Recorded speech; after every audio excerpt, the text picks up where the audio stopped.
Paano patahimikin ang isang bastos na tao?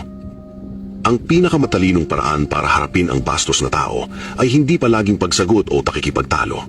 Akala ng marami, kailangan mong gumanti o patunayan na mali sila. Pero ayon sa Stoic philosophy, mas malakas ang sinadyang katahimikan kaysa sa anumang comeback.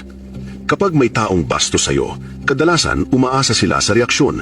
Gusto nilang makita kang galit, depensibo o naiinis. Iyon ang kanilang panalo. Sabi nga ni Marcus Aurelius, the best revenge is to not be like your enemy. Kaya ang gawin mo, huminto sandali, tumingin ng kalmado at manatiling composed. Walang galit, walang mahabang paliwanag.